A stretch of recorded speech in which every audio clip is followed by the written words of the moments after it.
कुमारगिरी को चित्रलेखा के व्यवहार पर आश्चर्य हुआ। चित्रलेखा उनके पास आने को इतनी इच्छुक थी, वह चित्रलेखा की ओर आकर्षित नहीं हुए थे, किंतु चित्रलेखा ही उनकी ओर आकर्षित हुई थी। फिर चित्रलेखा में यह परिवर्तन क्यों हुआ? कुमारगिरी को चित्रलेखा के व्यवहार से अधिक आश्चर्य अपने व्यवहार पर हुआ। उन्होंने चित्रलेखा को अपने से दूर रखने का भरसक प्रयत्न किया था, फिर भी उन्होंने क्यों चित्रलेखा को स्वीकार कर लिया था? क्या इसलिए कि वे अपने ही अविश्वास को दूर करना चाहते थे? कुमारगिरी का क्षेत्र विजय था, पराजय की भावना उनके लिए नई नई थी। शायद कुमारगिरी को अपनी कमजोरी का पता था। उसी कमजोरी को दूर करने के लिए ही उन्होंने चित्रलेखा को स्वीकार किया था। उन्होंने प्रयोग प्रयोग किया, वह असफल रहा। असफलता भी कितनी भयानक थी। वे अपने से तो हारे ही, वे हारे एक साधारण नर्तकी से। स्वयं अपने से पराजित होने पर उन्हें दुख था, पर उस दुख की भावना को नर्तकी से पराजित होने पर क्रोध की भावना ने दबा दिया। कुमारगिरी कहा उठे, नहीं नर्तकी, चित्रलेखा को वश में करना ही होगा, पर किस प्रकार? चित्रलेखा मुझसे प्रेम नहीं कर सकती? कुमारगिरी के प्रेम मन में प्रश्न उठा। शायद इसलिए कि वह एक व्यक्ति से प्रेम करती है। यदि चित्रलेखा बीजगुप्त से प्रेम करना छोड़ दे तो संभव है? नहीं, निश्चय है वह मुझे आत्मसमर्पण कर दे। बीजगुप्त को चित्रलेखा के मार्ग से हटाना होगा। चित्रलेखा को कुमारगिरी के स्थान पर आए हुए 2 मास से अधिक हो गए। गत घटना भी 1 मास पुरानी हो गई। इस बीच में कुमारगिरी ने अपने को संयत रखा। किंचित कमजोरी का भी प्रदर्शन उन्होंने न होने दिया। कुछ दिनों तक के लिए उनका यह विचार हो गया कि वे चित्रलेखा को अपने पास रखते हुए भी विषय वासना को दूर रखें। पर यह भावना स्थायी न रह सकी। एक बार जो आग प्रज्वलित हो चुकी थी, वह आहुति मांग रही थी। कुमारगिरी अपने निश्चय पर दृढ़ न रह सके। उस दिन रात के समय कुमारगिरी ने चित्रलेखा को अपने पास बैठने का आदेश देकर कहा, देवी चित्रलेखा, 1 मास हो गया। इस बीच में मैंने अपने को ऊपर उठाने का प्रयत्न किया। अब मुझसे मेरी दुर्बलता दूर हो गई। मैं यह समझ रहा हूँ। संभवतः चित्रलेखा केवल मुस्कुरा दी। कुमारगिरी ने अपने होंठ दबाते हुए कहा, मैंने सुना है कि आर्य बीजगुप्त काशी की यात्रा करने गए हैं। उनके साथ आर्य मृत्युंजय तथा उनकी कन्या यशोधरा भी गई है। क्या यशोधरा भी बीजगुप्त के साथ गई है? चित्रलेखा चौंक उठी। इस बार कुमारगिरी मुस्कुराए। इसमें आश्चर्य ही क्या है देवी चित्रलेखा? तुमने आर्य बीजगुप्त को यह कहकर छोड़ा है कि यशोधरा से विवाह करके गृहस्थ जीवन व्यतीत करे। तुमने उचित किया। आर्य बीजगुप्त के लिए क्या यह उचित नहीं है कि यशोधरा से विवाह कर लें? मैं नहीं जानती। चित्रलेखा का स्वर तीव्र हो गया। कृपा करके बीजगुप्त के संबंध में आप मुझसे कोई बात ना करें। बीजगुप्त के संबंध में कोई बात ना करूं? क्यों? इसलिए कि तुम बीजगुप्त से प्रेम करती हो। तुम्हें यह असह्य है कि बीजगुप्त किसी दूसरी स्त्री से प्रेम करे। फिर तुमने बीजगुप्त को छोड़ा ही क्यों था? तुम समझती हो कि स्त्री को ही सब कुछ करने का अधिकार है, पुरुष को नहीं। तुम समझती हो कि बीजगुप्त तुम्हारा दास बनकर रहे, पर यह संभव नहीं है। कुमारगिरी के स्वर में प्रतिहिंसा का एक तीखा व्यंग था। जिस स्त्री से वे पराजित हुए थे, उसको पराजित करना ही उनका उद्देश्य था। चित्रलेखा आवेश में कांपने लगी। मैंने जो कुछ किया वह बीजगुप्त के भले के लिए किया। मैं बीजगुप्त को समाज की दृष्टि में नीच से नीचा गिरा रही थी। मैंने उनको छोड़कर उनको ऊपर उठाने में सहयोग किया। यह किस प्रकार मान लूँ? तुम अपने को धोखा दे रही हो। देवी चित्रलेखा, जिस समय तुमने बीजगुप्त को छोड़ा था, उस समय तुमने उनको मुझसे प्रेम करने के लिए छोड़ा था। कुमारगिरी का स्वर तीव्र हो गया। आज कुमारगिरी ने अपने में अपनी उसी पुरानी स्फूर्ति, अपनी उसी पुराने गुरुता, अपने उसी पुराने तेज का अनुभव किया, जिसको वे चित्रलेखा के अपने जीवन में आने के बाद खो चुके थे। तुम बीजगुप्त को धोखा दे सकती हो, तुम मुझे धोखा दे सकती हो, पर तुम अपने को धोखा नहीं दे सकती। तुमने वासना के आवेश में आकर पवित्र प्रेम को ठुकरा दिया था। तुमने मुझ में कुछ देखा और तुम मेरी ओर आकर्षित हो गई। उस समय तुम में पशुता की प्रवृत्ति प्रबल हो उठी थी। तुमने मनुष्यता को तिलांजलि दे दी थी। तुम बिना बीजगुप्त की इच्छा के बीजगुप्त के जीवन का भार बनकर मेरे पास चली आई। और बीजगुप्त, उसने एक साधारण नर्तकी पर गृहस्थी के सुख को बलिदान कर दिया। यही नहीं, उसने अपने जीवन को नष्ट कर दिया, केवल इसलिए कि वह तुमसे प्रेम करता था और प्रेम की पवित्रता को अनुभव करता था। चित्रलेखा चिल्ला उठी, बस करो, बस करो। कुमारगिरी ने अपनी आंखें चित्रलेखा पर गड़ा दीं। इसके बाद वे हंस पड़े। बस करूं? इतनी ही बात से तुम चंचल हो उठी नर्तकी? नहीं, बात पूरी करूंगा। तुम्हें सुननी पड़ेगी। तुमने जो कुछ किया उसका बदला तुमको मिल गया। तुम समझती हो बीजगुप्त तुमसे अब भी प्रेम करता है? तुम समझती हो कि बीजगुप्त के यहाँ लौटने पर जब तुम बीजगुप्त के पास जाओगी वह तुमको स्वीकार कर लेगा? यदि तुम ऐसा समझती हो तो भूल करती हो। तुम्हारे विष के प्रभाव को दूर करने वाला अमृत उसे मिल गया। तुमने उसे मिटाने में कुछ भी न उठा रखा था, पर यशोधरा ने उसे बचा लिया और अब बीजगुप्त यशोधरा के साथ वैवाहिक जीवन में के आनंद का उपभोग कर रहा है। चित्रलेखा का मुख पीला पड़ गया। क्या तुम सच कह रहे हो योगी? क्या बीजगुप्त ने यशोधरा के साथ विवाह कर लिया? नहीं योगी, यह संभव नहीं है। यह संभव नहीं है। कुमारगिरी के स्वर में हृदय में बर्छी सा चुभने वाला व्यंग था। तुम्हारा वासना के वशीभूत होकर पवित्र प्रेम को ठुकरा कर मेरे पास चले आना संभव है, और बीजगुप्त का एक स्वर्गीय प्रतिमा से पवित्र वैवाहिक संबंध स्थापित कर लेना संभव नहीं है? उफ, तुम में कितना झूठा अभिमान है। अपने ऊपर कैसा अचल विश्वास है। तुम्हें मुझ पर विश्वास नहीं होता तो जाओ, नव दंपति आज प्रातःकाल के समय आ गए हैं, उनको बधाई दे आओ। जाओ, तुम अपनी आँखों से ही अपने प्रेमी नहीं अपने दास को दूसरी स्त्री के से प्रणय क्रीड़ा करते देखाओ। क्या वे आ गए? चित्रलेखा उठ खड़ी हुई। उसका शरीर कांप रहा था, उसका मुख श्वेत हो गया था। उसने पाटलिपुत्र की ओर देखा। क्या वे लौट आए? योगी, तुम्हारे हाथ जोड़ती हूँ, तुम यह कह दो कि तुमने जो कुछ कहा वह झूठ है। कह दूँ कि झूठ है? हा हा हा, सत्य को झूठ कह दूँ? जाओ जाओ, तुम स्वयं देखाओ। चित्रलेखा बैठ गई। नहीं, सब समाप्त हो गया, अब ना जाऊंगी। जाने से लाभ, मेरा धन लुट गया। चित्रलेखा के स्वर में करुणा थी। कुमारगिरी चित्रलेखा के निकट खिसक आए। सब समाप्त हो गया? कहीं कुछ समाप्त भी होता है? एक बात का समाप्त होना दूसरी बात का आरंभ होना है। समाप्त कैसे हो गया?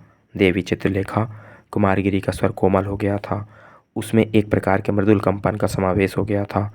तुम जानती हो मैं तुमसे प्रेम करता हूँ, और तुम भी मुझसे प्रेम नहीं करती। तुम मुझसे घृणा भी नहीं करती। तुम मेरे जीवन में आना चाहती हो। अभी तक तुम नहीं आ सकी, केवल बीजगुप्त के कारण। तुमने उसके जीवन को दुखमय बनाया, उसने तुम्हारे जीवन को दुखमय बनाया। बीजगुप्त ने एक आधार पा लिया। तुम्हें भी आधार न ढूंढना पड़ेगा देवी चित्रलेखा। मैं तुमसे प्रेम करता हूँ।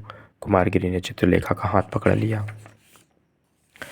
चित्रलेखा ने अपने हाथ कुमारगिरी के हाथ में बिना किसी विरोध के दे दिया। उसने अपना सिर उठाकर कुमारगिरी की आंखों से अपनी आंखें मिला दी। कुमारगिरी कहता ही गया, प्रेम प्रेम ही मेरा धर्म हो गया है। तुम मेरे जीवन में आई हो, तुम मुझे प्रेम की दीक्षा देने आई हो। आओ, हम तुम एक हो जाएं। कुमारगिरी का मुख झुका, चित्रलेखा का मुख कुछ ऊपर उठा। दोनों के अधर मिल गए। काफ़ी देर तक दोनों के अधर मिले रहे। कुमारगिरी पागल की तरह भकभकने लगे। तुम मुझे डुबाने के लिए आई हो, मैं भी डूबने को तैयार हूँ। चलो, कितना सुख है, कितनी हलचल है। मेरी आराध्य देवी, मेरी प्राणेश्वरी, आज तुम्हारे यौवन के अथाह सागर में डूबने आया हूँ। कुमारगिरी के नेत्र बंद हो गए थे। चित्रलेखा के नेत्र भी बंद हो गए थे। दोनों ने एक दूसरे को आलिंगन पास में बांध लिया था। चित्रलेखा कह उठी, तो फिर ऐसा ही हो। जब प्रातःकाल चित्रलेखा की आँख खुली, वह उद्विग्न थी। बीजगुप्त ने उसे छोड़ दिया, यह भावना उसके लिए असह्य थी। उसका संसार अंधकारमय था। उसे रह रहकर अपने ऊपर क्रोध आ रहा था। उसने बीजगुप्त को छोड़ा ही क्यों था? उस समय कुमारगिरी सो रहे थे। कुमारगिरी का मुख विकृत हो रहा था। संयम को एक क्षण में ही तोड़ देने वाली वासना ने उनके तेजोमय मुखमंडल पर एक धुंधलेपन का आवरण डाल दिया था। चित्रलेखा कुछ देर तक एकटक कुमारगिरी की ओर देखती रही। इसके बाद वह एकाएक अकारण ही कांप उठी। उसे वहाँ अधिक देर तक रुकने का साहस न हुआ। वह बाहर चली आई। उस व्यक्ति का मुख, जिसके साथ रात भर उसने भोग विलास किया, उसे इतना भयानक तथा घृण उत्पादक क्यों लग रहा था, इस पर उसे आश्चर्य हुआ। विशाल देव उस समय उपासना समाप्त कर रहा था। चित्रलेखा को देखकर उसने नमस्कार किया। देवी का मुख आज इतना उतरा हुआ क्यों है? रात भर मैंने भयानक स्वप्न देखे हैं। चित्रलेखा मुस्कुरा दी। उन स्वप्नों ने मुझे उद्विग्न बना दिया। आज अभी तक गुरुदेव कुटीर के बाहर नहीं आए। वे अभी तक समाधिस्थ हैं। समाधिस्थ हैं? आश्चर्य के साथ विशाल देव ने कहा। आज पहली बार गुरुदेव ने अपने जीवन का नियम तोड़ा है। थोड़ी देर तक दोनों मौन रहे। इसके बाद विशाल देव ने कहा, देवी चित्रलेखा, क्या मैं आपके उन स्वप्नों के संबंध में अधिक पूछ सकता हूँ? इतना ही जान लेना यथेष्ट होगा कि स्वप्न मेरे गत जीवन से संबद्ध है। गत जीवन से संबद्ध है? विशाल देव ने कुछ सोचा। देवी, यदि आप उचित समझें तो मैं आर्य बीजगुप्त का पता लगा आऊँ। संभव है कि वे आ गए हों। वे आ गए हैं, इतना मैं जानती हूँ। चित्रलेखा का स्वर शुष्क हो गया। पर इससे क्या? उनके आने से अथवा ना आने से मुझे कोई प्रयोजन नहीं। विशाल देव ने चित्रलेखा को देखा। देवी, तुम बड़ी विचित्र हो। तुम्हें समझना बड़ा कठिन है। अभी उस दिन तुम यहाँ से बीजगुप्त के पास जाना चाहती थी। चित्रलेखा का मुख लाल हो गया। हाँ, उस दिन मैं जाना चाहती थी, पर आज नहीं जाना चाहती। मेरे व्यक्तिगत जीवन के संबंध में तुम्हारे लिए इतनी उत्सुकता दिखाना कहाँ तक उचित है? तुमने इस पर कभी विचार भी किया है? विशाल देव का सिर झुक गया। उसने धीमे स्वर में कहना आरंभ किया, ठीक कहती हो देवी, पर तुम्हारे व्यक्तिगत जीवन में उत्सुकता दिखाने का अर्थ होता है अपने गुरु के जीवन में उत्सुकता दिखाना, और यह मेरे लिए एक स्वाभाविक तथा उचित है। देवी चित्रलेखा, तुम अच्छी तरह से जानती हो कि यहाँ तुम्हारी उपस्थिति इस कुटी की संयमपूर्ण शांति को नष्ट कर रही है। यह आश्रम एक कुल के समान है, जहाँ के प्रत्येक व्यक्ति को दूसरे के उचित तथा अनुचित कार्यों में टीका करने का ही नहीं वरन हस्तक्षेप तक करने का अधिकार है। मैं इस बात को मानने को बाध्य नहीं हूँ। ना सही, फिर भी मैं आज बीजगुप्त के यहाँ जाऊँगा, केवल अपने गुरु भाई श्वेतांग से मिलने के लिए। देवी, मैं फिर प्रार्थना करता हूँ, एक बार तुम और विचार करो। तुम हम लोगों पर दया करो। चित्रलेखा हंस पड़ी। दया? किस बात पर? किस पर दया करने को कह रहे हो? किससे दया करने को कह रहे हो? तुम बधिक से दया की आशा करते हो? तुम संहारकर्ता से निर्माण कराना चाहते हो? भूलते हो। इतना कहकर चित्रलेखा वहाँ से चली गई। दोपहर के समय विशाल देव नगर से लौट आया। चित्रलेखा उसकी प्रतीक्षा कर रही थी। इतना सब कुछ कह चुकने के बाद, अपने निर्णय के बाद भी वह बीजगुप्त के संबंध में जानना चाहती थी। जिस समय विशाल देव लौटा, उस समय चित्रलेखा कुटी के बाहर वट वृक्ष के नीचे लेटी हुई थी। विशाल देव को देखते ही वह उठकर बैठ गई। विशाल देव सीधे चित्रलेखा के पास आया। देवी चित्रलेखा, मैं बतला दूं कि आर्य बीजगुप्त से नहीं मिला, मैं केवल श्वेतांग से मिलकर लौट आया हूँ। मैं अधिक देर तक वहाँ ठहरा भी नहीं, क्योंकि श्वेतांग आर्य मृत्युंजय के यहाँ जा रहा था। मैं भी उसके साथ वहाँ तक बातें करता हुआ गया। इसके बाद वह भीतर चला गया और मैं लौट आया। चित्रलेखा ने पूछा, श्वेतांग ने मेरे विषय में तुमसे कुछ पूछा? हाँ, तुम्हारे स्वास्थ्य तथा कुशलक्षेम के विषय में उसने मुझसे पूछा। वह जल्दी में था, नहीं तो वह यहाँ आता भी। एक बात और बतलाऊं, शायद तुम्हें आश्चर्य हो, श्वेतांग यशोधरा से प्रेम करता है और वह उससे विवाह करना चाहता है। चित्रलेखा चौंक उठी। श्वेतांग यशोधरा से विवाह करना चाहता है? मेरा तो ऐसा अनुमान था कि बीजगुप्त से यशोधरा का विवाह हो गया है। इस बार विशाल देव को आश्चर्य हुआ। बीजगुप्त से यशोधरा का विवाह हो गया? यह किस प्रकार का अनुमान कर लिया? श्वेतांग ने तो कहा था कि बीजगुप्त यशोधरा की ओर आकर्षित अवश्य हुए थे, पर उसका विश्वास है कि बीजगुप्त यशोधरा से विवाह कभी न करेंगे। बीजगुप्त का तुम्हारी ओर अनुराग स्थायी है। चित्रलेखा उठ खड़ी हुई। धन्यवाद विशाल देव, जो कटु शब्द मैंने तुमसे कहे हैं उनके लिए तुम मुझे क्षमा करना। मैं आज यहाँ से चली जाऊँगी, इतना विश्वास रखना। चित्रलेखा सीधे कुटी के अंदर चली गई। विशाल देव चित्रलेखा के इस व्यवहार को न समझ सका। वह कह उठा, बड़ी विचित्र स्त्री है। कुमारगिरी उस समय लेटे हुए चित्रलेखा के संबंध में ही सोच रहे थे। उनका चित्त उद्विग्न था। चित्रलेखा को देखते ही वे पागल की तरह उसकी ओर यह कहते हुए बढ़े, अभी तक तुम कहाँ थी मेरी रानी, आओ आओ। पर चित्रलेखा के नेत्रों से अपने नेत्रों के मिलने के साथ ही उनका पागलपन दूर हो गया। चित्रलेखा के नेत्र जल रहे थे। उनमें घृणा, क्षोभ और ग्लानि के भावों का सम्मिश्रण था।